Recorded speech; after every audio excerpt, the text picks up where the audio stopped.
৫ তারিখের পর তরুণদের সবচেয়ে বড় ভুল ছিল নতুন রাজনৈতিক দল গঠন করা। যে রাজাই সিংহাসনে বসেন, তো তিনি কোন দিকে কি অবদান রাখেন তার চাইতে বেশি ইফেক্ট ফেলেন শিক্ষা প্রতিষ্ঠানে। তবে শিক্ষা প্রতিষ্ঠানে এমন ইফেক্ট ফেলেন যে তারা বই চেঞ্জ করেন। আমি চাচ্ছি কৃষক থেকে শুরু করে একদম টপ লেভেলের বিজনেসম্যান যেন সমান ধারে একদম গ্রোথ করতে পারে। দর্শক, ২৪-এর আন্দোলনে তরুণদের বড় একটি অবদান ছিল। এবারের নির্বাচন কেমন হতে যাচ্ছে, কেমন দেখতে চাচ্ছে তরুণরা আগামীর বাংলাদেশ, জানবো তরুণদের কাছ থেকেই। আগামীর বাংলাদেশ আসলে আপনারা কেমন দেখতে চাচ্ছেন? ধন্যবাদ। আসলে আমরা ২৪-এর যারা আন্দোলনের নেতৃত্ব দিয়েছি, আমরা যারা মাঠে থেকেছি, আমরা চাই আমি বলে যে কথাটি বর্তমানে যে প্রচলিত ছিল, আমরা সেটা চাই না। আমরা চাই আমরা বা আমাদের এই বাংলাদেশটা আমরা এবং আমাদের আমরা মানে চাই এইটা। আমি আরেকজনের কাছে প্রশ্ন করব, আপনি আসলে বাংলাদেশে কেমন আসলে প্রার্থী বা কেমন নির্বাচিত সরকার আসলে দেখতে চাচ্ছেন আগামীর বাংলাদেশ গড়ে তোলার জন্য? আমি মূলত এমন সরকার চাচ্ছি যে সরকার বা যে প্রার্থী আমাকে গ্রোথ দিবে। গ্রোথ বলতে বোঝাচ্ছে এমন না যে শুধু ধনীরাই ধনী হবে, গরিবরা গরিব হতে থাকবে। আমি চাচ্ছি কৃষক থেকে শুরু করে একদম টপ লেভেলের বিজনেসম্যান যেন সমান ধারে একদম গ্রোথ করতে পারে। গ্রোথের কথা কেন বললাম? যেহেতু আমরা তরুণ, আমাদের মধ্যে উদ্যোগের অনেক চিন্তাভাবনা বা পসিবিলিটি আছে এবং আমাদের মতো অনেক তরুণ এখন বিভিন্ন উদ্যোগ নিচ্ছে এবং হয়তো বা বাংলাদেশের অর্থনীতিতে একটা প্রভাব ফেলছে, হয়তো ফ্রিল্যান্সিং করে অথবা ছোটো ছোটো বিজনেস করে সামহাও করতেছে। তো আমি চাচ্ছি এদের যে আইডিয়া, এরা কিন্তু বাংলাদেশে অলরেডি একটা মানে প্রভাব ফেলতেছে অর্থনীতিতে। আমি চাচ্ছি যে এদের যেন গ্রোথ একদম সমানভাবে আগাতে থাকে, এটার জন্য সরকারকে পদক্ষেপ নিতে হবে।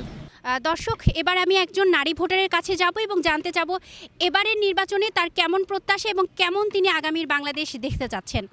একজন নারী ভোটার হিসাবে আসলে আমি চাই আমাদের বাংলাদেশের সামাজিক, অর্থনৈতিক, রাজনৈতিক, সাংস্কৃতিক সকল বিষয়ে নারীদের সমান অংশগ্রহণ থাক। রাজনৈতিক ক্ষেত্রেও নারীদের সমান রাজনৈতিক চর্চা এবং অংশগ্রহণ থাক, তাহলে আসলে দেশকে সেই পর্যায়ে এগিয়ে নিয়ে যাওয়া সম্ভব হবে। কিন্তু নারীদের এই সমান অংশগ্রহণের সেই সুযোগ কি আমাদের বাংলাদেশে এখন পর্যন্ত হয়েছে বলে আপনার মনে হচ্ছে?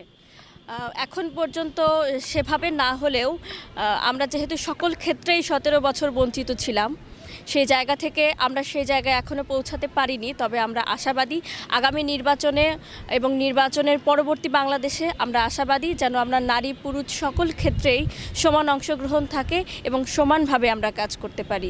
আমরা সামনের যে বাংলাদেশ চাচ্ছি, তো সেই বাংলাদেশ বিনির্মাণে সকল তরুণকেই দরকার। কারণ যারা আমাদের প্রাচীনে যারা আমাদের দেশটাকে চালিয়েছে, তাদের ভিতর তারুণ্যকে আমরা দেখতে পাই নাই। তো তারুণ্য না থাকার কারণে আমাদের যে তারুণ্য সমাজের বা তরুণ সমাজের যে সমস্যাগুলো আমরা কিন্তু ওইভাবে দেখাইতে পারি নাই, তুলে ধরতে পারি না, যার ফলে আমরা প্রতিকারটা পাই নাই। তো আমার মনে হবে, আমি চাই তারুণ্যকে রাজনীতিতে আসুক এবং দেশটাকে বিনির্মাণে তারা কাজ করে যাক। ৫ তারিখের পরে তরুণদের আসলে কি কি ভুল ছিল সে নিয়ে একজন নারী ভোটার কথা বলবেন। এবং আপু, আপনার কাছে জানতে চাবো যে যেটি আসলে আপনি বলছিলেন যে ৫ তারিখের পরে তরুণদের কি কি ভুল ছিল বলে আপনার মনে হয়? ৫ তারিখের পর তরুণদের সবচেয়ে বড় ভুল ছিল নতুন রাজনৈতিক দল গঠন করা এবং জুলাই আন্দোলনটা এবং জুলাইটা ছিল আসলে বাংলাদেশের সকল মানুষের, সকল তরুণ সমাজের, সকল জনগণের। সেখান থেকে বেরিয়ে এসে তারা আলাদা একটি দল গঠন করে সকল জনগণের মধ্য থেকে তারা একটা বিভেদ সৃষ্টি করেছে, যেটি আমাদের প্রত্যাশা ছিল না। কিন্তু তরুণরা তো অন্যান্য সংগঠনেও আছে, তাই না? যদি বলি ছাত্রদল, ছাত্র শিবির, সেখানেও তরুণরা আছে। তো সেই ক্ষেত্রে তরুণদের কি উচিত না রাজনীতিতে সম্পৃক্ত হওয়া? উচিত, কিন্তু আমার মনে হয় ব্যক্তিগতভাবে যে তরুণরা যারা জুলাই আন্দোলনে ছিল, তারা সকল রাজনৈতিক দলের ভুলগুলো ধরিয়ে দেবে এবং তাদের বাক স্বাধীনতা থাকবে সকলের ঊর্ধ্বে।